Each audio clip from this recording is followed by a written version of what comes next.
Hello dear, आपका इस video के अंदर मैं भूतेश बहुत बहुत वेलकम करता हूँ। इस वीडियो के अंदर मैं आपको बताने वाला हूँ भाई, मेनली मैं एसएससी सीजीएल 2023 इसकी स्ट्रेटजी आपको बताने वाला था इस वीडियो के अंदर।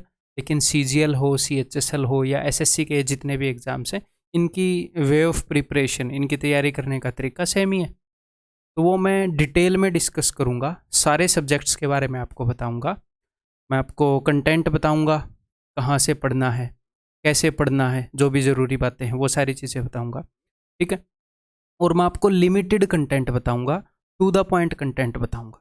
तो कोशिश करूँगा कि वीडियो बहुत लंबी ना हो और वीडियो के एक एक सेकंड के अंदर ज्ञान भरा हो, ठीक है?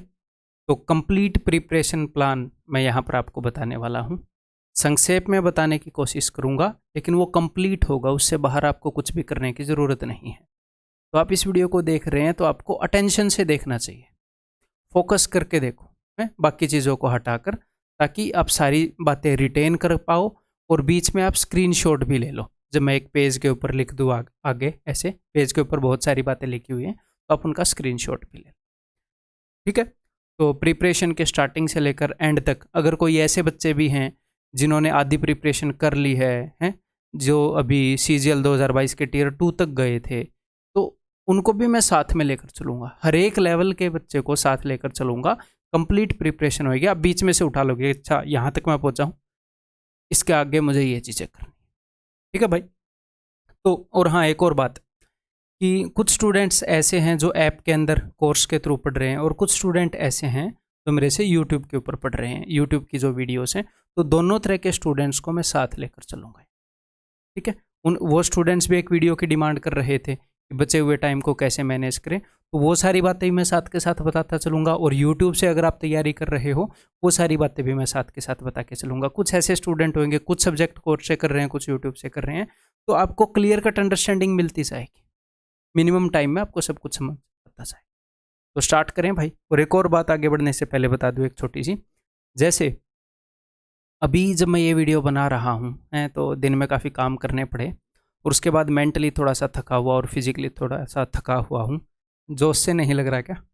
उसके कारण तो क्या है, हाँ, ये नहीं है कि मेरा बनाने का मन नहीं है, बनाने का मन है, बट थोड़ा सा थका हुआ हूँ। तो ये एक क्वालिटी आपके अंदर होनी चाहिए।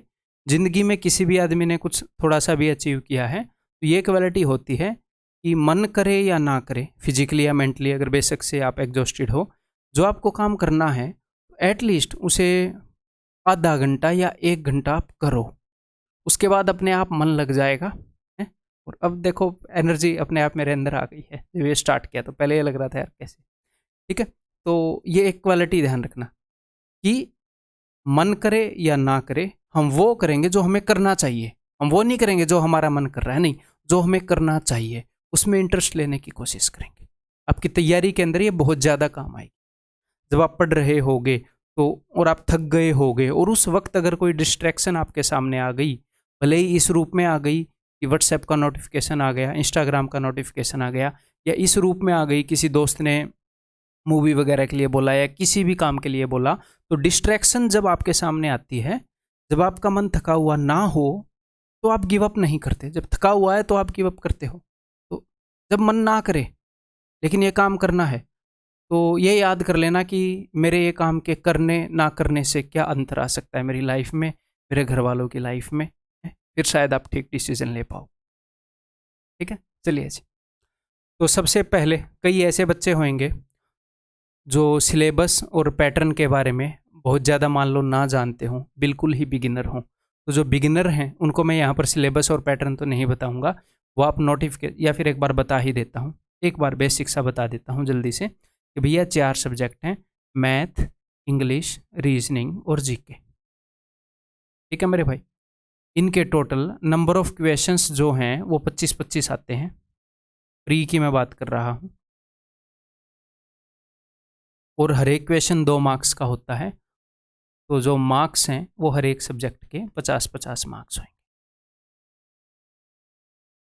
और जो नेगेटिव मार्किंग है वो 1/4 की नेगेटिव मार्किंग है, इनकी 0.5 मार्क्स कट जाएगा, आधा नंबर कट जाएगा एक क्वेश्चन गलत करने। ये स्लाइड मैंने इसलिए रखी है, जो बच्चे बिल्कुल बिगिनर हैं उनको मैं ये बोलना चाहूँगा कि अगर आप बिल्कुल बिगिनर हो और 2-3 महीने ही रह गए हैं एग्ज़ाम में मोटे मोटे, तो मैं आपको ये कहना चाहूँगा आप मेरे से या कहीं और से कहीं भी आप कोर्स के अंदर स्टडी कर लो। हाँ, अब इस बात को ऐसे नेगेटिवली मत लेना कि अच्छा कोर्स के अंदर रुपए की बात है। देखो, दुनिया में कोई भी चीज़ फ्री नहीं होती। आप हमेशा पे करते हैं मनी, टाइम या एनर्जी के फॉर्मेट में। आप एक चीज़ लगाकर किसी दूसरी चीज़ को बचा लेते हैं। एनर्जी लगाकर टाइम को बचा लेते हैं, मनी लगाकर एनर्जी को बचा लेते हैं, टाइम को बचा लेते हैं। तो अगर आप बिल्कुल बिगिनर हैं, मेरे पास नहीं बोल रहा मैं, ठीक है, बिल्कुल बिगिनर हैं और आपको इन सारी चीज़ों का बहुत सारा नहीं पता और आप वाकई में सीरियस हैं and if you can afford, तो डेफिनेटली आपको जो भी आपको टीचर पसंद आए जिस भी सब्जेक्ट का है, इफ़ यू कैन अफोर्ड, आपको उसके लिए जाना चाहिए। आपका ये अटेम्प्ट बच जाएगा, वेस्ट नहीं होएगा, ठीक है। लेकिन अगर ऐसी कोई प्रॉब्लम है कि नहीं भाई वी कैन नॉट अफोर्ड, तो कोई नहीं, आगे मैं आपको बता रहा हूँ सारे कंटेंट ईजिली कहाँ पर मिलेंगे, कैसे मिलेंगे। यूट्यूब से करने हैं तो बेस्ट कैसे हो सकते हैं। और मैं यहाँ पर ये बताने में भी नहीं शर्माऊँगा, अगर मुझे किसी ऐसे टीचर का कंटेंट भी अगर रिकमेंड करना पड़े जो अपने प्लेटफॉर्म पर नहीं है, वो भी मैं बता दूंगा, ठीक है। भले ही अगर मेरे सब्जेक्ट का कभी भी कोई हो, लेकिन अपने सब्जेक्ट में मैं कसर छोड़ूंगा नहीं। आप गलती से किसी कारण मुझे रिकमेंड करना भी पड़े, वो मैं कर दूंगा, कोई दिक्कत नहीं है, ठीक है। चलिए जी, तो सबसे पहले बताने से पहले कुछ इंपॉर्टेंट टिप्स जो माइंडसेट आपको बनाना चाहिए तैयारी करने से पहले। देखो, प्री इज क्वालिफाइंग, जो प्री का पेपर होएगा वो क्वालिफाइंग है, और अगर कोई कैंडिडेट सीरियस है तो उसके लिए प्री जो है ईजी है। आपने प्री को टारगेट नहीं करना, हम डेफिनेटली प्री के लिए पढ़ेंगे। जो प्री है टीयर 1 है और जो टीयर 2 है जो मेंस है, इन दोनों का सिलेबस अगर हम कंप्यूटर को हटा दें, मतलब सिलेबस तो बिल्कुल ही सेम है, ठीक है। तो हो क्या रहा है, हो ये रहा है कि आज आप प्री के लिए नहीं पढ़ रहे, आज आप पढ़ रहे हो मेंस के लिए। आज आप किसके लिए पढ़ रहे हो? मेंस के लिए। बस रास्ते में प्री से गुजरना है। समझ में आ रही है बात? हम जिस भी सब्जेक्ट को पढ़ेंगे उसको तसल्ली से अच्छे से पढ़ेंगे, अच्छे से समझते हुए शांति से। 3 महीने में सिलेबस हो जाएगा आपका, ठीक है। तो अगर हम एक स्ट्रक्चर्ड अप्रोच से करें और अगर हम सिर्फ रिलेवेंट करें, फालतू की चीज़ों के पीछे ना भागें, तो एक लेवल पर हो जाएगा। बहुत सारी रिपीटिशन नहीं हो पाएंगी। लेकिन अगर कोई सीरियस एस्पिरेंट है और आज भी स्टार्ट कर रहा है, वो प्री को क्वालिफाई कर सकता है। सीरियस एस्पिरेंट एवरेज IQ का, ठीक है, वो पूरा दिन टाइम पुट इन करने के लिए रेडी हो। तो आप आज से मेंस की तैयारी कर रहे हो हैं, बिकॉज सारे सब्जेक्ट भी सेम हो गए हैं नए पैटर्न के कारण, बस रास्ते में प्री पड़ेगा, इजीली वो हो जाएगा। अगर आप सीरियस है तो बिना वजह स्ट्रेस ना लें, ठीक है। Study for mains, try to be good at the subjects में अच्छे होने की कोशिश करो। मैथ्स के सिलेबस को, इंग्लिश के सिलेबस को, रीजनिंग के सिलेबस को निपटाना नहीं है, ख़त्म नहीं करना। पढ़ रहे हो इंजॉय करके, गेम बनाकर, अच्छे से इंटरेस्ट लेकर उनको पढ़ो, ठीक है। और मैं हर एक सब्जेक्ट की एक एक खास बात भी आपको आगे बताऊंगा कि हर एक सब्जेक्ट में आपने किस चीज़ का भी ध्यान रखना है, ठीक है। तो कंप्लीट इस वीडियो के अंदर मैं आपको बताने वाला हूँ सब कुछ, जो भी आपको जानने की ज़रूरत है सब कुछ मैं यहाँ पर आपको बताऊँगा, ठीक है। जो ऐसे एस्पिरेंट हैं जो बिगिनर नहीं है, मैक्सिमम एस्पिरेंट ऐसे होंगे जो इस वीडियो को देख रहे हैं, मुझे पता है कि जो पहले तैयारी कर चुके हैं, पहले 1, 2, 3 बार एग्जाम दे चुके हैं। तो आप क्या करोगे? Start attempting sectional मॉक्स daily. आप आज ही से, आपने एक बार सिलेबस कर लिया है, सिलेबस बिल्कुल ख़त्म तो पूरी ज़िंदगी नहीं होएगा। नए क्वेश्चन, नई चीज़ें, आपको हमेशा लगता रहेगा कि कुछ ना कुछ कमी है, थोड़ा सा और इम्प्रूव हो सकता है। अगर आप एक बार डिसेंट तरीके से सिलेबस में से गुजर चुके हो तो आप सेक्शनल मॉक्स देना स्टार्ट कर दो। सेक्शनल मॉक्स का क्या मतलब है कि भैया मैथ के, सिर्फ मैथ के, सिर्फ रीजनिंग के, सिर्फ इंग्लिश के, और आप एक एक सब्जेक्ट को पकड़ो। पूरे मॉक्स नहीं देने, एक एक सब्जेक्ट को पकड़ो, सिर्फ मैथ को पकड़ो, और इसको जो भी आप टाइम डिफाइन करोगे कि इतने टाइम में मुझे 25 क्वेश्चन करने हैं, इसको उतने टाइम के अंदर करने की कोशिश करो, ठीक है। तो सेक्शनल मॉक अभी से स्टार्ट कर दो, दोबारा से सिलेबस को स्टार्टिंग से उठाने मत लग जाना। मॉक्स दो, उनकी तैयारी, मतलब उनकी एनालिसिस करो, और साथ के साथ जो सिलेबस है जो आपने पहले ही पढ़ा है उसी को रिपीट करना स्टार्ट करो। रिलेवेंट सिलेबस के मल्टीपल रिविजन हमें करने हैं, हमें इरिलेवेंट चीज़ें नहीं पढ़ने लग जानी है, ठीक है मेरे भाई। And analyse according to the video in the description. Description के अंदर एक वीडियो का मैंने लिंक दिया है कि मॉक्स को कैसे एनालाइज करना चाहिए। ये मेरी गारंटी है कि पूरी यूट्यूब के ऊपर वो बेस्ट वीडियो है, मॉक्स को कैसे एनालाइज करें इस टॉपिक के ऊपर। मॉक्स को एनालाइज करने के पीछे एक ही एम होता है कि नंबर कैसे पढ़े।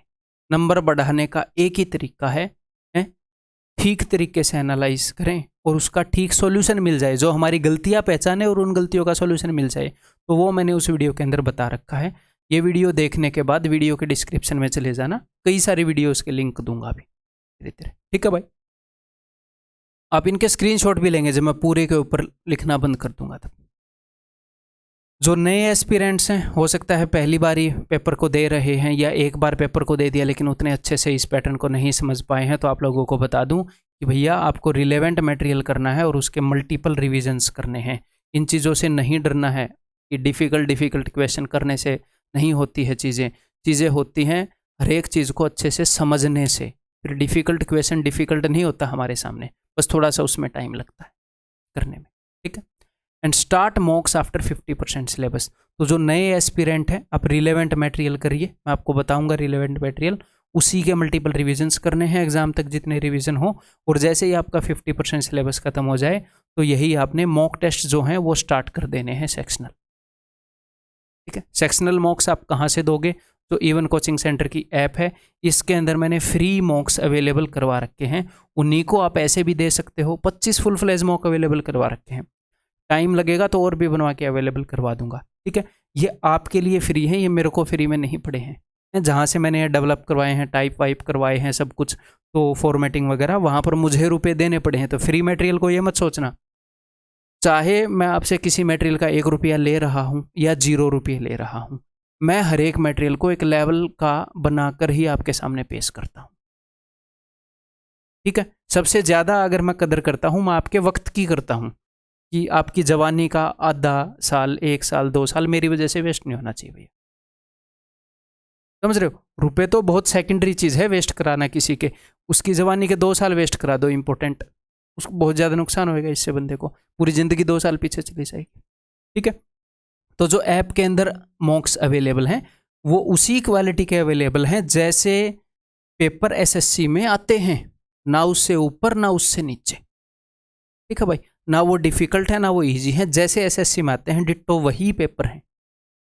Next, don't take any subject lightly. किसी भी सब्जेक्ट को लाइटली नहीं लेना है। You are preparing for mains. अब मेंस के लिए तैयारी कर रहे हैं, रस्ते में आपने प्री देना है, बस 3 महीने बाद प्री हो जाएगा लगभग, रस्ते में हमने प्री देना है। मेनली हमारा टारगेट ये है, ठीक है। इस माइंडसेट से चलेंगे डेफिनेटली हमारा एग्जाम क्रैक होगा। Right now focus on preparation. फिलहाल सिर्फ और सिर्फ अपनी तैयारी पर आप फोकस करेंगे, ठीक है। बच्चे इन चीज़ों के ऊपर फोकस करने लग जाते हैं कि इन नंबर्स के ऊपर कि अब की बार वैकेंसी कितनी होंगी, टोटल कितने एस्पिरेंट फॉर्म फिल करेंगे, मेरी इस कैटेगरी की कितनी कट ऑफ जाएगी, ऐसे तरह तरह के नंबर। फिलहाल आपके हाथ में सिर्फ एक चीज़ है, क्या? कि कौन सी पोस्ट प्रेफरेंस भरूंगा, ये करूंगा वो करूंगा, कौन सी जॉब अच्छी है, भाड़ में जाने दो। ये चीज़ें तब काम आएंगी जब एक बार डिसेंट से नंबर ले आओगे फाइनल लिस्ट में, ठीक है। जब आप उस स्टेज पर होगे ना तो उसके ऊपर भी मैं आपको गाइड कर दूंगा, टेंशन मत लो। उस वक्त इन सारी चीज़ों के बारे में, कौन सी पोस्ट प्रेफरेंस भरूँ, ये है वो है, तो आपको सिर्फ और सिर्फ एक चीज़ के ऊपर अभी टाइम इन्वेस्ट करना है, और कोई भी चीज़ को इग्नोर करो, कोई भी चीज़ के ऊपर टाइम वेस्ट नहीं करना। क्लियर है?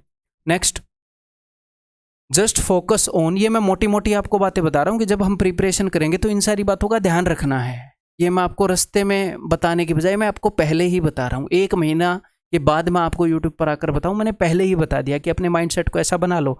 अब आप क्या कर सकते हो, इसका स्क्रीनशॉट ले सकते हो, ठीक है। Next, just focus on 1 day at A time.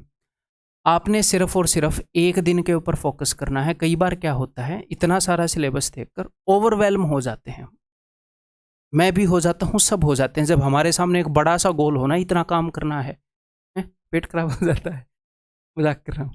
तो जब हमारे सामने इतना बड़ा काम हो, यार ये काम करना है, ज़रूरत से ज़्यादा हम बड़े काम को देख लें तो क्या है, हम ओवरवेल्म हो जाते हैं, फ्रस्ट्रेट से आप हो जाओगे कि यार इतना सिलेबस करना है, इतना ये करना है।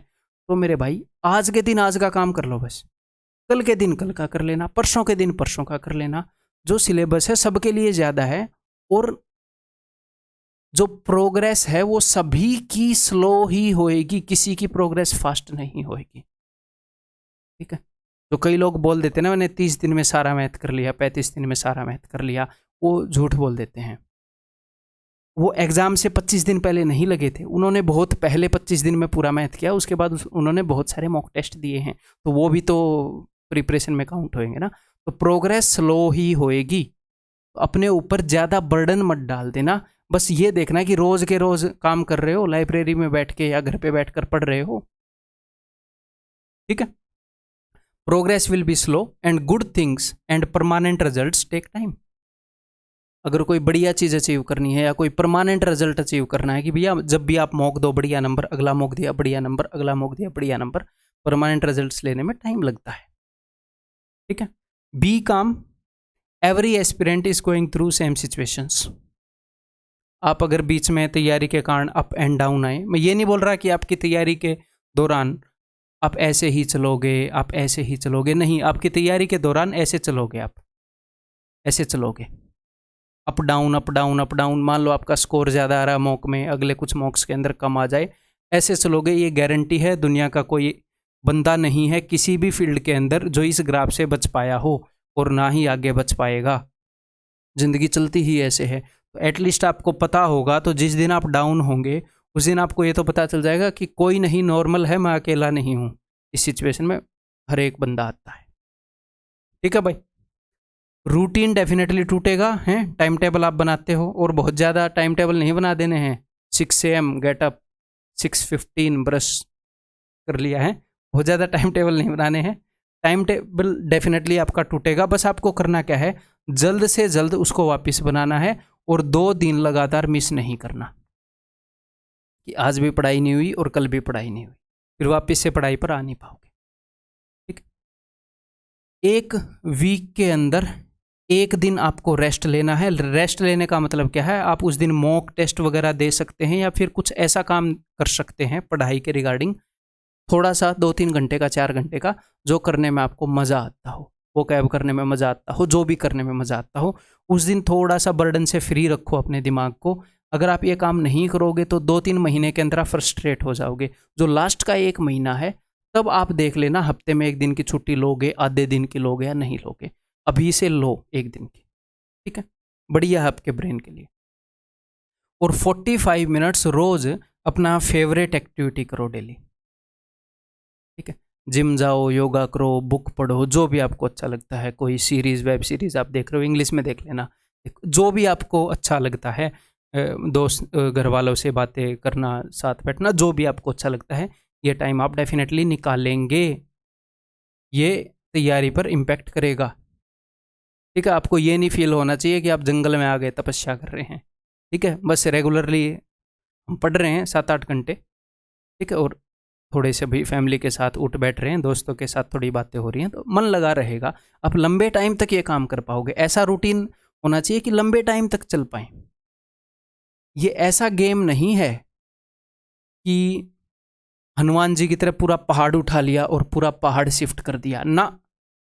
आप हनुमान जी नहीं हो, आपने एक एक कंकड़ उठा के शिफ्ट करना है। तो एक एक कंकड़ उठा के शिफ्ट करना है तो दिन लगेंगे, कई दिन लगेंगे। ठीक है, धीरे धीरे काम करना है। तो इस तरीके से रूटीन बनाना है कि ये जो थोड़ा थोड़ा काम हम कर रहे हैं ये हम रोज़ कर पाएँ, इससे हम ऊब ना जाएं, लंबे टाइम तक कर पाएँ। तो ये चीज़ बहुत ही ज़्यादा ज़रूरी है। And action is everything. ठीक, एक्शन यानी कि काम करना। आपका जो रिजल्ट है वो सिर्फ काम करने पे यानी कि पढ़ने पर डिपेंड करेगा। ठीक है, small and continuous action regularly. Small का मतलब ये नहीं है कि 1 घंटे पढ़ोगे, मैं ये कहना चाह रहा हूँ आप 1 दिन में जो काम करोगे वो छोटा ही होएगा। ठीक है, पूरे सिलेबस के कंपैरिजन में क्या ही काम कर लोगे 1 दिन में, वो छोटा ही होएगा। तो बस छोटा एक्शन हमने कंटिन्यूस एक्शन रेगुलरली लेना है। ठीक है भाई, तो स्टार्टिंग की 15-20 मिनट के अंदर ये इंपॉर्टेंट चीज़ें अब मैंने आपको बता दी। अब हम चले, स्टूडेंट्स को जनरली लगता है कि यहाँ से वीडियो स्टार्ट हो रही है, यहाँ से वीडियो नहीं स्टार्ट हो रही है। इस माइंडसेट के बिना आगे वाले काम को अच्छे से नहीं कर पाओगे। ठीक है, तो चलिए अब इस चीज़ को देखते हैं। मैथ्स मैंने दो तरीके से यहाँ पर लिख रखा है। सबसे पहले मैं बताऊंगा हर एक सब्जेक्ट के अंदर कि जो अपने स्टूडेंट ऐप से पढ़ रहे हैं, कोर्स से पढ़ रहे हैं, कि वो कैसे करेंगे उस मटेरियल को यूज़, ठीक है। और जो यूट्यूब से पढ़ रहे हैं, ठीक है, जो बेस्ट मटेरियल जिस फॉर्म में अवेलेबल है वो मैं आपको बताऊंगा।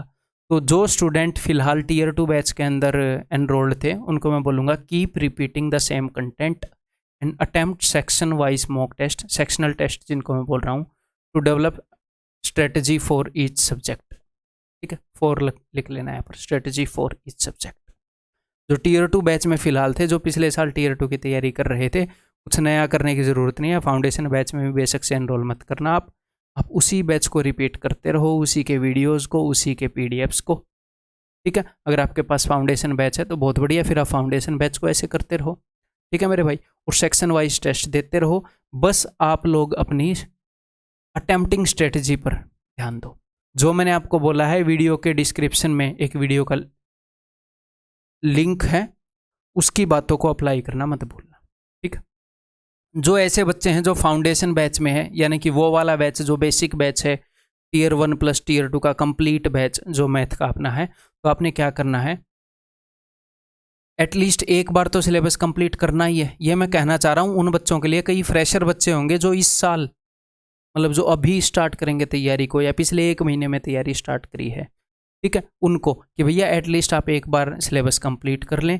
और जो पीडीएफ्स हैं उनको एटलीस्ट 3 बार आप करेंगे। जो टीयर 2 बैच वाले बच्चे हैं, कोई भी स्टूडेंट है, एटलीस्ट 3 बार सेम पीडीएफ को करना बनता है। और कैसे करना बनता है वो भी बताऊंगा। Make notes from QRPs, quick revision points, उनसे आप नोट्स बना लीजिएगा, ठीक है। And start मॉक्स after 50% syllabus. जो बच्चे यूट्यूब से भी तैयारी करेंगे, नई तैयारी स्टार्ट करेंगे, तो 50% सिलेबस के बाद आप मॉक टेस्ट देना स्टार्ट करेंगे। मैंने आपको बताया पहले भी, ठीक है। मैं क्या करूँगा, अब मैं कोर्स वाले बच्चों के लिए एक चीज़ बोल रहा हूँ यहाँ पर। मैं जो अरिथमेटिक के जो टॉपिक्स हैं टीयर 2 बैच के अंदर, मैं वहाँ पर ऐड करने वाला हूँ कई एडिशनल अपने फाउंडेशन बैच से। जो एंड के दिनों में हमने किए थे ना, थोड़े से फास्ट किए थे जो टॉपिक्स, वो मैं कंप्लीट अपना जो फाउंडेशन बैच है वहीं से ऐड करवा दूंगा, ठीक है। इसके कोई चार्जेस वगैरह ऐसे कुछ नहीं होंगे। ये तो मैंने बोला, ये मैं आपको चीज़ें अपडेट करके देता रहूँगा, ठीक है। मैं वहाँ से ऐड करवा दूंगा 1-2 दिन में, जल्दबाजी मत मचाना, अपने आप आपको वहाँ पर मिल जाएंगे। और जो अपना फाउंडेशन बैच है, उसमें जो अपना एडवांस मैथ है वो थोड़ा सा लेंदी लग रहा होगा, नहीं लग रहा होगा तो मैं बोल रहा हूँ वो लेंदी है। तो मैं क्या करूँगा, फाउंडेशन के अंदर मैं एडवांस बैच, टीयर 2 के एडवांस बैच के टॉपिक भी इंक्लूड करवा दूंगा। मतलब ऑलरेडी इन बैच में जो है वो तो रहेगा ही, मैं कुछ एक्स्ट्रा चीज़ें भी इंक्लूड करवाऊंगा, ठीक है। Use QRPs to make notes, ये मैंने ऊपर बता दिया, ठीक है। अब जो बच्चे यूट्यूब से पढ़ेंगे, देखो भाई, यूट्यूब के ऊपर मैंने टीयर 1 के लिए 2 सीरीज ली थी। टीयर 1 के लिए 2 बार मैंने सिलेबस को करवा रखा है, ठीक है। और एक बार टीयर 1 के लिए, और एक बार मैंने एक टीयर 2 सीरीज चलाई थी 2011 से 2018 के क्वेश्चंस। इन तीनों सीरीज का लिंक मैं वीडियो के डिस्क्रिप्शन में दे दूंगा। 2 टीयर 1 सीरीज होंगी, ऐसे लिखा होगा, first tier 1 series, second tier 1 series और एक टीयर 2 सीरीज। अगर आप इन 3 सीरीज को कर लेंगे, आपको कोई नहीं रोक सकता है प्री क्वालिफाई करने से और मेंस क्वालिफाई करने से भी, ठीक है। इन 3 सीरीज को आप कर लो, ठीक है। पहले दोनों टीयर 1, अगर आप ऐसे स्टूडेंट है कि आपका बेसिक वीक है, आपको मतलब एक बार भी सिलेबस नहीं किया है, तो जो टीयर 2 सीरीज है इससे स्टार्ट कर लीजिएगा, ठीक है। उसके बाद ये देख लेना। और परी से पहले अगर आपने बिल्कुल ही सिलेबस नहीं पढ़ा है तो सिर्फ टीयर 2 सीरीज को रिपीट कर लेंगे तो भी बहुत बढ़िया मार्क्स आ जाएंगे, ठीक है।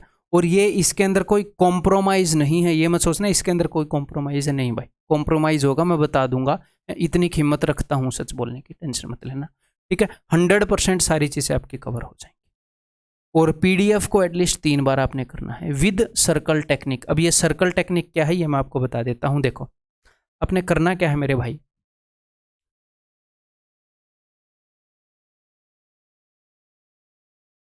मान लो ये क्वेश्चंस हैं, मैथ के क्वेश्चंस है, आप ये पीडीएफ जो है ये सॉल्व कर रहे हो।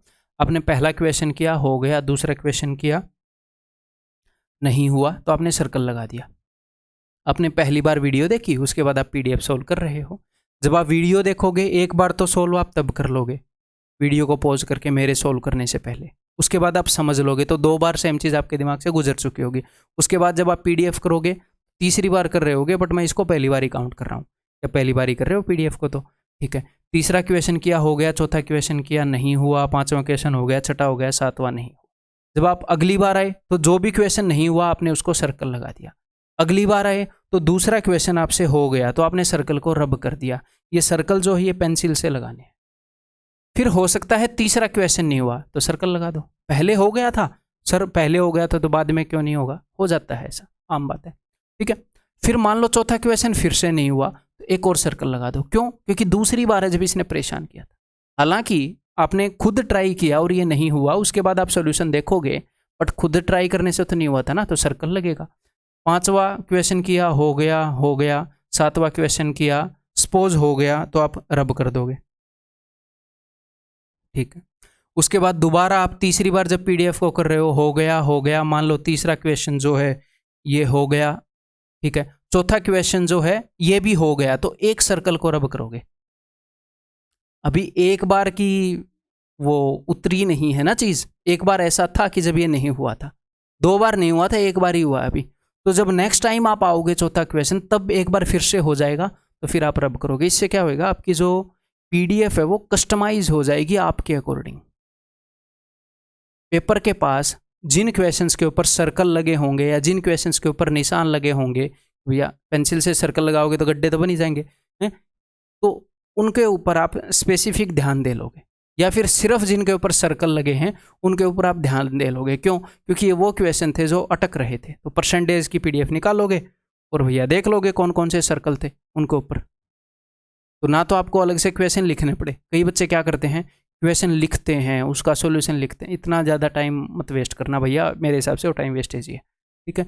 ये टेक्निक आप यूज़ कर लेना, चाहे आप कोर्स से कर रहे हैं, कहीं से भी कर रहे हैं, कुछ भी कर रहे हैं, ये टेक्निक यूज़ कर लेना, ठीक है।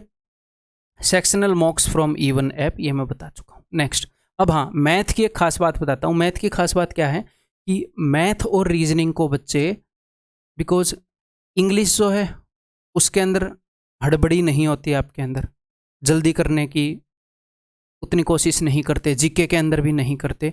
मैथ और रीजनिंग के अंदर जल्दबाजी करने की कोशिश करते हैं स्टूडेंट। जल्दबाजी कभी भी आपके लिए फ़ायदेमंद नहीं होगी। तो जब आप मैथ को सीख रहे हैं तो भी कई बार बच्चे क्या करते हैं कि मैंने, मान लो कि मैंने नेक्स्ट क्वेश्चन किया कि नेक्स्ट क्वेश्चन आ गया, तो जल्दी जल्दी करने की कोशिश करेंगे। तो ऐसे ही जल्दी करने की आदत लग जाती है। क्वेश्चन नहीं होता, उससे क्वेश्चन नहीं निकलता। ऐसे जल्दी करने से क्वेश्चन निकलता होता तो सी ऐसे मार देते सब। नहीं निकलता भाई, कितनी भी जल्दी कर लो आप, वो ठंडे दिमाग से निकलेगा क्वेश्चन। आपको सिली मिस्टेक करने की आदत हो जाती है, हड़बड़ाहट वाली फीलिंग की आदत हो जाती है मैथ और रीजनिंग के अंदर खासकर। कोई दिक्कत नहीं है भैया, ये कोई जादुई गेम नहीं चल रहा। अच्छे से क्वेश्चन को पढ़ेंगे, उसे समझेंगे, प्यार से करेंगे। मैं शांति से करने के लिए कह रहा हूँ, धीरे करने के लिए नहीं कह रहा, शांति से करने के लिए। अपने दिमाग को उतना टाइम तो दो जितने स्पीड पर ये ऑपरेट करता है, उस स्पीड पर तो एटलीस्ट इसको काम करने दो बेचारे को, है? तो ये आदत कब बनेगी? जब भी मैथ के क्वेश्चन को करोगे ऐसे ही कामली करोगे, समझ के करोगे, तभी अच्छा डिसीजन ले पाओगे। अगर क्वेश्चन आपने कामली पढ़ा तो दोबारा पढ़ना नहीं पड़ेगा और आप अच्छा डिसीजन ले पाओगे, अच्छे से समझ जाओगे कि नहीं यार अभी तो नहीं होगा ये क्वेश्चन, अगले राउंड में करता हूँ। अटेम्प्टिंग स्ट्रेटजी भी तभी बेटर होगी। तो मैथ के ऊपर खास ध्यान रखना इस बात का। हर एक सब्जेक्ट की एक एक खासियत बताऊंगा ऐसे, इसमें ये गड़बड़ होती है, जो मेजर गड़बड़ बच्चे करते हैं। मैथ में ये गड़बड़ होती है, रीजनिंग में ये गड़बड़ होती है, रीजनिंग के अंदर एक और गड़बड़ होती है। 100% मार्क्स का टारगेट बनाकर उसके साथ अटैच कर लेते हैं खुद को, 100% मार्क्स लूंगा रीजनिंग में। नहीं, 25 क्वेश्चन में से अगर आपके 21-22 भी हो गए और 3-4 क्वेश्चन तंग कर रहे हैं तो अगले सब्जेक्ट पर मूव कर जाओ, पेपर में अगले सब्जेक्ट को अटेम्प्ट करने लग जाओ, बाद में आ जाना इनके ऊपर अगर टाइम बच जाए तो। कई बार ऐसे होते हैं 2-3 क्वेश्चन जो आपके पेपर को खराब करवा देंगे, तो इस बात का ध्यान रखना हमने रीजनिंग में। नेक्स्ट, तो जो स्टूडेंट कोर्स से पढ़ रहे हैं वहाँ पर 100% सिलेबस जो है वो डेफिनेटली आपका कवर्ड है, हर एक सब्जेक्ट में ही कवर्ड है। लेकिन रीजनिंग में मैंने ये बात क्यों लिखी है, क्योंकि क्या हुआ, अभी जो टीयर 2 का एग्ज़ाम हुआ तो वहाँ पर आपको कुछ ऐसी चीज़ें देखने को मिली कि डाटा सफिशिएंसी हो गई या जम्पशन हो गई। वो टीयर 2 बैच में आपको एंड में जो इंपॉर्टेंट टॉपिक्स आपको कमल सर ने करवाए थे, ये नहीं है कि हम ज्योतिषी हैं। एक बार एक और चीज़ मेरे को ध्यान नहीं है किस टाइप के क्वेश्चन आए थे रीजनिंग में नई तरह के, वो भी कमल सर ने करवाए थे, पहले ही पेपर से पहले करवा दिए थे टीयर 1 सीरीज में। तो ये नहीं है कि हम ज्योतिषी हैं, वो सीजीएल से पहले एमटीएस में आ गए थे या फिर सीपीओ में आ गए थे। तो हमने देख लिया कि अच्छा ये रिसेंट एग्जाम में ये नई तरह का क्वेश्चन इंट्रोड्यूस हुआ है, तो उन्होंने अगले एग्जाम से पहले वो टॉपिक करवा दिया, बस इतना था। तो जो भी आपको करवाएंगे हम, मतलब अगर किसी चीज़ को 1% भी प्रेडिक्ट किया जा सकता है लॉजिकली, हम प्रेडिक्ट कर लेंगे। अगर इलॉजिकली किसी चीज़ को प्रेडिक्ट करना है तो हम नहीं करेंगे। तो आपको कोई भी सरप्राइज नहीं मिलेगा। अगर आपको कोई सरप्राइज मिला तो पूरी दुनिया को सरप्राइज मिलेगा, हर एक सब्जेक्ट में। किसी भी सब्जेक्ट में ऐसा नहीं होगा, ठीक है। To the point, updated content अपना रहता है, अप टू डेट, ठीक। अब तक सरप्राइज नहीं मिला है। जनरली आम स्टूडेंट्स को रीजनिंग में 2-3 सरप्राइज मिल चुके हैं अब तक कि अरे इस एग्जाम में आ गया, लेकिन वो चीज़ें प्रेडिक्टेबल थी सारी, ठीक। तो use QRPs to make notes. मैं स्टूडेंट्स को बोलूँगा कि अपना जो उन्हीं को करते रहो, जो टीयर 2 में करवाए थे वो अपने फाउंडेशन बैच में अभी ऐड कर देंगे जल्द ही, ठीक है। तो वही कोर्स से बेसिकली करते रहो, और जो एक्सट्रीम प्रैक्टिस सेट हैं उन पे प्रैक्टिस करते रहो, और सेक्शनल टेस्ट देते हो। रीजनिंग का सबसे बेस्ट तरीका क्या है, एक बार सिलेबस करके सेक्शनल टेस्ट देते रहो। 25-25 क्वेश्चन के सेट करते रहो। आप एक बार सिलेबस करने के बाद सब सेम है, एक बार डिसेंट सा सिलेबस करने के बाद, ठीक है, सारे स्टूडेंट सेम है। बस 25-25 क्वेश्चन रीजनिंग के रोज लगाते रहो, आपका स्कोर अपने आप इंप्रूव होने लग जाएगा। ऐसा सब्जेक्ट है रीजनिंग। तो यूट्यूब के ऊपर आप क्या करोगे, जो टीयर 1 की सीरीज़ हैं दोनों, 2 बार रीजनिंग की टीयर 1 की सीरीज़ हुई है, उसका भी मैं लिंक वीडियो के डिस्क्रिप्शन में दे दूंगा स्टूडेंट्स को, ठीक है। आप वहाँ से करेंगे, आप उनकी वीडियोस को देखेंगे एटलीस्ट 3 बार, और 3 बार उनकी PDF करेंगे। एक और बात, ये जो टीयर 1 सीरीज़ की जो PDFs हैं, ये आपको अपनी E1 की ऐप के अंदर मिलेंगी।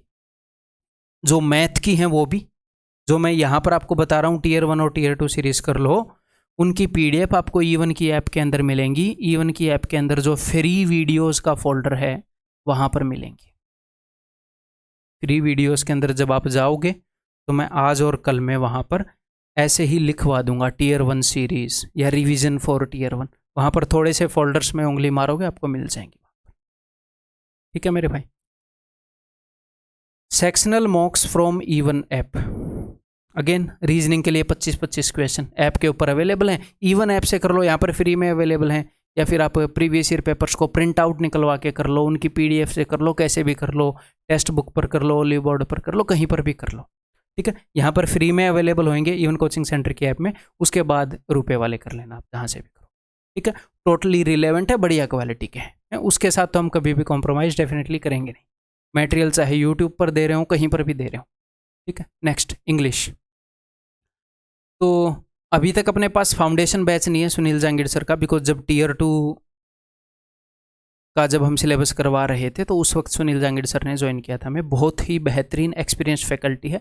एक और बात मैं आपको बता दूं, अपने पास जितने भी टीचर्स हैं उनको आप गुरु बोल सकते हो, यानी कि वेल एक्सपीरियंस तो हैं ही हैं अपने सब्जेक्ट के अंदर, साथ के साथ में कोई भी ढोंगबाजी, चिल्लाना, चिल्लम चिल्ली ऐसे कुछ नहीं करेंगे। डिसेंटली आपको पढ़ाएंगे, आप उनके कैरेक्टर से चीज़ें सीख भी सकते हो कि कितने आराम से शांति से आपको पढ़ा रहे हैं। एक गुरु की परिभाषा पर खरे उतरते हैं, सारे आराम से प्यार से काम करते हैं, ठीक है भाई। तो कल सुनील जांगीड़ सर का जो फाउंडेशन बैच है वो लॉन्च होगा, अगर आपने ज्वाइन करना आप वो ज्वाइन कर सकते हैं। 100% सिलेबस जो है वो विदिन 1.5 मंथ्स आपको अवेलेबल हो जाएगा धीरे धीरे, ठीक है। 1.5 महीने के अंदर टीयर 2 बैच जो है वो भी इन्होंने कंप्लीट कर दिया था। अपना इकलौता ऐसा प्लेटफॉर्म है जहाँ पर इतना सारा सिलेबस जो है कवर हो गया था टीयर 2 बैच में, इकलौता। ओपनली बोल सकता हूँ मैं, कोई इस चीज़ को चैलेंज नहीं कर पाएगा। डेमो वीडियो, और हाँ, अगर किसी ने सुनील जांगीड़ सर से पढ़ना है तो जो डेमो वीडियो है वो फिलहाल जो अपनी ऐप है उसके अंदर डेमो वीडियोस नाम की एक टैब बनी होगी, डेमो वीडियोस है, पेड कोर्स डेमो ऐसे करके टैब होगी, उसके ऊपर क्लिक करके वहाँ पर आप डेमो वीडियो देख सकते हो कि सर कैसा पढ़ाते हैं। और एक और वीडियो मैं यूट्यूब के ऊपर जल्द ही अपलोड करवा दूंगा, कल, शायद कल ही मैं अपलोड करवा दूंगा। कंप्लीट एक चैप्टर की 7-8 घंटे की वीडियो है यूट्यूब के ऊपर, ठीक है। अब YouTube से, बिकॉज सुनील जाकेट सर ने रिसेंटली ज्वाइन किया है तो YouTube के ऊपर ये कंटेंट नहीं डाल पाए हैं, तो आप क्या कर सकते हो, अब इंग्लिश के अंदर 3 पोर्शन होते हैं। अब यहाँ पर कोर्स में 100% सिलेबस पूरा हो जाएगा, तीनों जो पोर्शंस हैं, तो ये तो मैंने डिटेल में नहीं बताया, मैं बता देता हूँ कौन से 3 पोर्शन होते हैं। एक तो ग्रामर होती है, एक वोकैब होती है, एक हम उसको बोल सकते हैं अंडरस्टैंडिंग या यूसेज ऑफ लैंग्वेज। तो ग्रामर करने के लिए आप अमन वशिष्ठ सर का यूट्यूब चैनल है, वहाँ पर वो करवा रहे हैं बहुत ही बढ़िया तरीके से ग्रामर, और तरुण ग्रोवर सर हैं, दोनों सर के जो चैनल हैं वो यूट्यूब के ऊपर ही आपको मिलेंगे, तो वहाँ से आप ग्रामर कर सकते हो। फ्री का कंटेंट जो बेस्ट फॉर्म में अवेलेबल है वो मैं आपको बता रहा हूँ। क्लियर है भाई? तो ग्रामर के लिए, और अगर आपने कोई बुक लेनी है तो नीतू मैम की बुक आती है वॉल्यूम 1, अब भी पता नहीं उसका नाम प्लिंथ टू पैरामाउंट है, जो भी है आप जानते ही होगे डेफिनेटली बुक को, तो नीतू मैम की बुक से आप कर सकते हो। तो ग्रामर पोर्शन आपका यहाँ से हो जाएगा। क्लियर है भाई? उसके बाद जो वोकैब का पोर्शन है, वोकैब के लिए आप एक काम कर सकते हो, या तो कोई भी प्रीवियस ईयर क्वेश्चंस की बुक ले आओ। जो वोकैब है ना, देखो भाई वोकैब के अंदर क्या क्या चीज़ें हैं, वोकैब के अंदर synonym, antonym, one word substitution and idiom and phrases हैं। आप एक और बात बोल सकते हैं, एक और चीज़ बोल सकते हैं, मिस स्पेल्ड वर्ड्स को भी वोकैब के अंदर काउंट कर सकते हैं। तो जो वोकैब है आप ये बोल सकते हो कि 95% प्लस हर एग्ज़ाम के अंदर, मतलब एसएससी का कोई भी एग्ज़ाम हुआ हो, वैसे मैं तो पर्सनली बोलूँगा 99% plus, to be on safer side 95% vocab definitely repeat हुई। वैसे तो आप 99% प्लस बोल सकते हैं। ठीक है, सारी की सारी वोकैब वही आती है जो पहले एसएससी पूछ चुकी है, जो प्रीवियस ईयर क्वेश्चन है। क्यों? क्योंकि इतने सालों से एग्जाम हो रहा है, ऑलमोस्ट सारे वर्ड जो इनके लेवल के इन्होंने पूछ लिए हैं, ऑलमोस्ट सारी चीज़ें इन्होंने पूछ ली हैं, तो ये वही उसी को बार बार पूछ रहे हैं। ठीक है, तो आपको क्या करना चाहिए मेरे हिसाब से, जो प्रीवियस ईयर क्वेश्चंस की बुक है, कि भैया रोज रोज आप 50 वो कर लो, 50 एंटोनिम कर लिए, अगले दिन फिर 50 एंटोनिम, अगले दिन फिर 50 एंटोनिम, अगले दिन फिर 50 एंटोनिम। लेकिन जब अगले दिन के करोगे तो पिछले 50 भी रिपीट कर लो, 3 दिन, पिछले 3 दिन के रिपीट करते चलो। ऐसे आप कर सकते हो, आप प्रीवियस ईयर क्वेश्चन बुक से कर सकते हो। एक और काम कर सकते हो, अपनी जो इवन की ऐप है उसके ऊपर मैंने क्या करवा दिया है, जितने भी प्रीवियस ईयर क्वेश्चन अब तक पूछे गए हैं, पिछले 1 या 2 एग्जाम को छोड़कर, पिछले 1-2 एग्जाम के वो हमने अपडेट करवाने हैं। सारे क्वेश्चंस हमने क्या कर दिए हैं, क्विज फॉर्मेट में ऐप के ऊपर दे दिए हैं। ठीक है, वहां पर क्या है, जो पहली क्विज है उसके अंदर 15 सिनोनिम है, 15 एंटोनिम है, 15 वन वर्ड सब्स्टिट्यूशन है, 15 इडियम एंड फ्रेजेस हैं, तो 60 हो गए। पहले सेट के अंदर ये 60 चीज़ें हैं, अगले सेट के अंदर ये 60 चीज़ें हैं, अगले सेट के अंदर फिर से ऐसे 60 क्वेश्चन हैं। तो आप एक दिन में 1 सेट दे सकते हो या 2 सेट दे सकते हो, या तो एक दिन में 60 क्वेश्चन कर लो या 120 क्वेश्चन कर लो, डिपेंडिंग अपॉन आप कितना याद कर पा रहे हैं। जब आप अगले दिन का करेंगे तो पिछले दिन के भी आप फ़ोन पे ही कर सकते हो। जो अपनी ऐप है उसके अंदर पेड क्विजेज नाम की एक टैब होएगी। देखो मैं एक एक कंटेंट आपको यहाँ पर बता रहा हूँ, टू द पॉइंट, सीधा। मैं वीडियो जितनी मिनिमम बननी चाहिए, अभी तो 38 मिनट की हो गई है, अब क्या ही करें, सारी चीज़ें ज़रूरी भी हैं। ठीक है, टाइम क्या हो गया, मेरे को कहीं पर जाना भी था, अरे भाई लेट हो गया। चलो देखो, पेड क्विज़ फ्री, स्टार्टिंग में हमने कि भाई कुछ डिसेंट सी फीस रखेंगे, बाद में इनको फ्री कर दिया था। ठीक है, तो वहाँ पर आपको डेली वोकैब बूस्टर नाम से सेट्स मिल जाएंगे, वो आप कर सकते हो। ठीक है, फ़ोन के ऊपर ही उनकी कंप्लीट एक्सप्लेनेशन भी है, एंटोनिम सिनोनिम में हर एक ऑप्शन की एक्सप्लेनेशन है कि किसका क्या मतलब है। बहुत ही बेहतरीन चीज़ है, फ्री ऑफ कॉस्ट है, कोई इसके चार्जेस नहीं है। और एक बुक आती है वर्ड पावर मेड ईजी, उसके 3 पार्ट हैं, तो उसका भी पहला पार्ट आपको डेफिनेट, 3 पार्ट मतलब मोटी सी बुक आएगी, उसी के अंदर part 1, part 2, part 3 book divided है, तो पार्ट 1 डेफिनेटली आपको पढ़ना चाहिए। उसके बाद आगे अगर आपको मजा आए तो वो ही पढ़ो, ये तो पढ़ना ही चाहिए, यहाँ से तो एग्जाम में क्वेश्चन आते हैं, आप ये मान लो। आप डेली या ऑल्टरनेट डे पर अब आपको क्या करना चाहिए, आपको पैसेज, बिकॉज अभी मेंस के अंदर पैसेज आ रहे हैं उनके ऊपर, और एक ये लॉन्ग टर्म की गेम होती है इंग्लिश जो है, ये नहीं है कि प्री के बाद फिर वहाँ पर आप डेवलप करोगे। ठीक है, मेनली हम मेंस की तैयारी कर रहे हैं, रास्ते में प्री देंगे और फिर से तैयारी पर लग जाएंगे। पैसेज, जम्बल्ड, PQRS और क्लोज टेस्ट, ये आप क्या कर सकते हो, जो बैंक एग्जाम्स है ना उनकी एक प्रीवियस ईयर पेपर्स की बुक ले आओ, किरण की, किसी की भी ले आओ, किरण की जरूरी नहीं है, मतलब कि जनरली किरण की लाते हैं स्टूडेंट। तो प्रीवियस ईयर पेपर्स की बुक ले आओ, चैप्टर वाइज इंग्लिश की, सिर्फ इंग्लिश की, उसके अंदर पैसेज अलग से उन्होंने छांट कर दिए होंगे, PQRS अलग से दिए होंगे, तो डेली 1 या 2 ये करते रहो, क्योंकि अभी पैसेजेस के अंदर थीम वगैरह ये सारी चीज़ें वो पूछ रहा था, तो अभी से उनकी तैयारी होगी। और टीयर 1 में भी एक आधा पैसेज, एक आधे PQRS आएंगे, उनकी भी तैयारी हो जाएगी। तो ये स्टार्टिंग से ही करते चलो, ऑल्टरनेट डे पर कर लो, हर एक दिन छोड़ के एक दिन, या डेली कर लो, अकॉर्डिंग टू जैसे भी आप अपनी तैयारी को शेड्यूल कर रहे हैं। नेक्स्ट, अब इंग्लिश के बारे में एक बात बताऊं। इंग्लिश के अंदर क्या होता है, सबसे ज़्यादा नेगेटिव मार्किंग बच्चे जो हैं वो इंग्लिश के अंदर ही झेलते हैं, और मेंस ने अब की बार नेगेटिव मार्किंग में तहलका मचा दिया बच्चों की ज़िंदगी में। 1/3 की नेगेटिव मार्किंग है, इतनी हैवी है। तो नेगेटिव मार्किंग आपको ना मारे, ये कब सीखोगे? एकदम से नहीं सीखी जाती है चीज़ें, ये माइंडसेट एकदम से डेवलप नहीं होता, धीरे धीरे चीज़ें प्रैक्टिस होती हैं। तो ये सीख लो कि क्या आपको नहीं आता और क्या आता है, ये आपको पता हो। कई बार क्या होता है, जो आपको फील होता है ना कि हाँ ये लग रहा है, टिक मार देते हो। तो अपने साथ थोड़ा सा ईमानदार होना सीख लो। जो मॉक टेस्ट हैं उनके अंदर तुक्के मारोगे तो वो आपके सच्चे नंबर तो है नहीं, तुक्के मारे हैं। मेन एग्जाम में तुक्के मारोगे तो पता लग जाएगा आपको फिर वहां पर, ठीक है। तो अपने आप से ईमानदार रहो, जो आपको नहीं आता उसको मत अटेम्प्ट करो, ताकि मॉक टेस्ट के बाद आप उसको एनालाइज करो अच्छे से, और अगली बार धीरे धीरे ग्रोथ कर ले लेना ना। अभी इंग्लिश में मान लो कम मार्क्स आएंगे मॉक टेस्ट दोगे तो, अभी ज़्यादा लेकर भी क्या कर लोगे, एक्चुअल पेपर थोड़ी है, एक्चुअल पेपर में ज़्यादा लेने हैं, तो उसके लिए आज ईमानदार होना ज़रूरी है, ठीक है। तो जो मॉक टेस्ट है उसमें फालतू में ये नहीं होना चाहिए कि हाँ ये यही मेरे को लग रहा है, बाद में वो गलत पाया। तो क्या लग रहा था भाई आपको, मतलब ये क्या लग रहा था, कैसे लग जाता है आपको? जो नहीं आता उसको एक्सेप्ट करो कि नहीं आता भाई, आई एम नॉट श्योर, और जिसके बारे में श्योर हो आई एम श्योर। ये है, श्योर होने के बाद एक आधी चीज़ें गलत हो जाती हैं, लेकिन ये थोड़ी है कि 25 में से 10-10 क्वेश्चन गलत निकल रहे हैं, 8 क्वेश्चन गलत निकल रहे हैं। तो ये चीज़ सीखनी ज़रूरी है इस सब्जेक्ट के अंदर। Next, GK. जीके में क्या होता है मैं आपको बताता हूँ। जैसे हमारी बॉडी के अंदर स्केलेटन है, और उसके बाद अब मैं कितना भी जिम करके मसल्स पुट ऑन कर लूँ, अगर हड्डियाँ नहीं होती तो मैं मसल पुट ऑन नहीं कर पाता। तो ऐसे ही जीके में हमें स्केलेटन बनाना होता है, और उसके बाद मसल पुट ऑन करनी होती है। स्केलेटन का मतलब होता है कि बेसिक स्ट्रक्चर, हिस्ट्री के अंदर क्या क्या हुआ, एक बेसिक सी कहानी हमें पता हो, पॉलिटी का बेसिक स्ट्रक्चर क्या है, ज्योग्राफी का बेसिक चीज़ें क्या हैं। उसके बाद क्या होगा, फिर आप कितने भी फैक्ट्स उस चीज़ के थ्रू याद कर लो। जब आप डायरेक्टली फैक्ट्स याद करते हो और आपके पास एक बेसिक स्ट्रक्चर ना हो, तो अगर आपको कोई चीज़ लंबे टाइम तक याद रखनी है तो वो किसी न किसी चीज़ से अटैच्ड तो हो ना, नहीं तो वो फैक्ट, रैंडम फैक्ट तो याद ही नहीं रहते।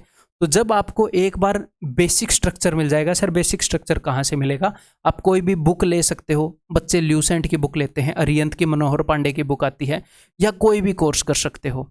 इफ़ यू कैन अफोर्ड, मैं हमेशा आपको बोलूँगा डेफिनेटली आपको कोर्सेज के लिए जाना चाहिए। ज़रूरी नहीं है कि इवन की ऐप पर ही जाओ, कहीं पर भी आप जाओ, ठीक है, if you can afford, because वहाँ पर आप मनी लगाते हो लेकिन टाइम एंड एनर्जी आप बचा लेते हो, ठीक है। तो वहाँ से क्या होएगा, एक बार आपका सिलेबस हो जाएगा, और जीके का सिलेबस है ना कभी ख़त्म नहीं होता।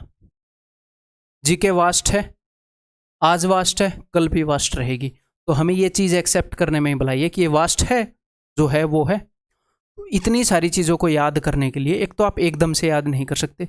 इतना बड़ा पिज्ज़ा दे दूंगा तो एकदम से तो खाओगे नहीं, एक एक बाइट लेके ही खाओगे तो, है ना, धीरे धीरे, थोड़ा ब्रेकफास्ट में, थोड़ा लंच में, है। तो क्या मामला है, पहले तो हमें बेसिक स्ट्रक्चर डेवलप करना है ताकि चीज़ें समझ में तो आने लग जाएं। ये बुक धीरे धीरे करनी पड़ेगी, उसके साथ आपको नोट्स बनाने पड़ेंगे, कोर्स के साथ भी नोट्स बनाने पड़ेंगे, बुक के साथ भी नोट्स बनाने पड़ेंगे, ताकि आप अपनी भाषा में इन चीज़ों को पिरो पाओ, या फिर बुक के ऊपर ही आप मार्क कर लो हाइलाइटर से। फिर उसके बाद क्या करना है, ये फैक्ट्स कहाँ से लाओगे, आप रैंडम फैक्ट्स लाओगे नहीं, ऐसे फैक्ट्स चाहिए जो हमारे एग्जाम में आएंगे। तो प्रीवियस ईयर क्वेश्चंस की चैप्टर वाइज बुक जो किरण बनाता है, सिर्फ जीके की बुक होएगी, पता नहीं 12,000 13,000 या 11,000 कितने उसके अंदर क्वेश्चन होंगे। उनको आपने जितनी बार भी आप कर पाओ उतनी बार कर लो। अगर आप 10 बार भी कर पाओ ना पेपर से पहले, सर उनको हम कैसे करेंगे, आप उनको कैसे करेंगे, मान लो आज आपने क्या किया, आज आपने पॉलिटी के 50 क्वेश्चन कर लिए हैं, या फिर आप 30-30 क्वेश्चन बांट लो, 30 क्वेश्चन पॉलिटी के कर लिए, 30 क्वेश्चन हिस्ट्री के कर लिए, 30 क्वेश्चन ज्योग्राफी के कर लिए। सारे सब्जेक्ट्स को साथ लेकर चलने की क्यों बोल रहा हूँ, इसलिए बोल रहा हूँ कि ये नहीं है कि पहले पॉलिटी करो फिर चीज़ें आप भूलने लगोगे ना। जब आप एक बार बेसिक सिलेबस करके मसल्स पुट ऑन करेंगे, जब ये फैक्ट्स पुट ऑन करेंगे, तो फैक्ट्स पुट ऑन करते हुए ये चीज़ें रिवाइज होंगी, आपकी ये चीज़ें और ज़्यादा मजबूत होंगी। तो 30 क्वेश्चन पॉलिटी के करोगे तो उसमें काफ़ी सारी चीज़ें उस पोर्शन की रिवाइज हो जाएंगी। तो रोज़ सारे सब्जेक्ट्स टच करने ज़रूरी है। समझ गए क्या करना है कि टाइम फिक्स कर दो जीके के लिए कि मैं 2 घंटे पढ़ूंगा, 1.5 घंटे पढ़ूंगा, जितने भी घंटे आप ये चीज़ पढ़ोगे ये करने के बाद, ठीक है। और fix number of questions, number of questions fix कर दो प्रीवियस ईयर क्वेश्चंस की चैप्टर वाइज बुक के, ठीक है। क्योंकि जीके कभी खत्म नहीं होनी, तो आप इसके ऊपर लगा सकते हो कि मैं भैया 1 घंटे पढ़ रहा हूँ रोज और इसके मैं 200 क्वेश्चन कर रहा हूँ, 150 कर रहा हूँ। मैं जस्ट एग्जांपल दे रहा हूँ, अपने अकॉर्डिंग आप देख लोगे, इसको एडजस्ट कर लोगे, इतना दिमाग आप लगा लोगे, है ना। And questions of all subject simultaneously. और मिसलेनियस मटेरियल, कौन कौन से सब्जेक्ट की एनसीईआरटी पढ़नी है, क्या पढ़नी है, उस वीडियो का लिंक मैं डिस्क्रिप्शन में दे दूंगा। मैंने एक वीडियो बनाई थी कि कौन कौन सी एनसीईआरटी काम की है, कौन कौन सी नहीं है, कुछ मिसलेनियस सोर्सेज भी हैं, उसका लिंक भी डिस्क्रिप्शन में मिल जाएगा, जीके वीडियोज़ के सोर्सेज के नाम से, ठीक है भाई। तो कभी भी कोई भी बंदा आपको बोले कि जीके यहाँ से आएगी, मैं आपको बता सकता हूँ, बेवकूफ़ बना रहा है, मेरे सामने लाओ, उसको 1-2 लाख रुपए की जॉब दूंगा मैं यहाँ पर, फिर हर साल उससे पूछूंगा कहाँ से आएगी, मैं बच्चों को बताऊंगा। अनप्रेडिक्टेबल रहेगी ये, जब तक कोई इलीगल काम करके आपको पेपर लीक ना करवा दे तब तक प्रेडिक्टेबल नहीं है, ठीक है मेरे भाई। तो वास्ट है, अनप्रेडिक्टेबल है, तो ये चीज़ जाननी ज़रूरी है। ये नहीं है कि हम इससे डरेंगे, हम इसके अकॉर्डिंग इसको तैयार करेंगे फिर, ठीक है। सो दैट्स ऑल भाई। पूरी वीडियो मेरे को लग नहीं रहा था मैं 40 मिनट की बनाऊंगा, 40-47 मिनट हो गए, ठीक है। अच्छे से बताने के लिए टाइम तो चाहिए ही होता है। तो उम्मीद है कि आपके ऑलमोस्ट सारे डाउट खत्म हो गए होंगे इस वीडियो के अंदर। अगर इसके बावजूद भी कोई डाउट आपका बचता है तो वीडियो के नीचे कमेंट कर देना, ठीक है। मैं वहाँ पर जवाब दे दूँगा, या फिर मैं कोई वीडियो बनाने की ज़रूरत होगी तो मैं वीडियो बना दूँगा। तो इस वीडियो के अंदर इतना ही। तो अब तैयारी के अंदर जुट जाओ भाई। इतनी देर तक अब अगर वीडियो देख रहे थे तो एक बार स्क्रीनशॉट्स लेने का मौका दे दूँ आपको, 2-3 सेकंड के लिए रुकूंगा। एक ये हो गया, एक ये हो गया अपना, ये हो गया पेज, मैं तो आगे नहीं हट रहा ना। एक ये पेज हो गया, एक ये पेज हो गया, ये पेज हो गया, है, दैट्स ऑल, ठीक है। तो स्क्रीनशॉट लेकर कुछ दिनों के बाद दोबारा से आप इनको देख सकते हैं कि हाँ मैं कहीं पर कोई चीज़ मिस तो नहीं कर रहा, कोई कमी तो नहीं छोड़ रहा अपनी प्रिपरेशन के अंदर। तो ठीक है भाई, किसी अगली और ऐसी ही बेहतरीन वीडियो के अंदर मैं आप लोगों से मिलता हूँ। Bye bye, take care.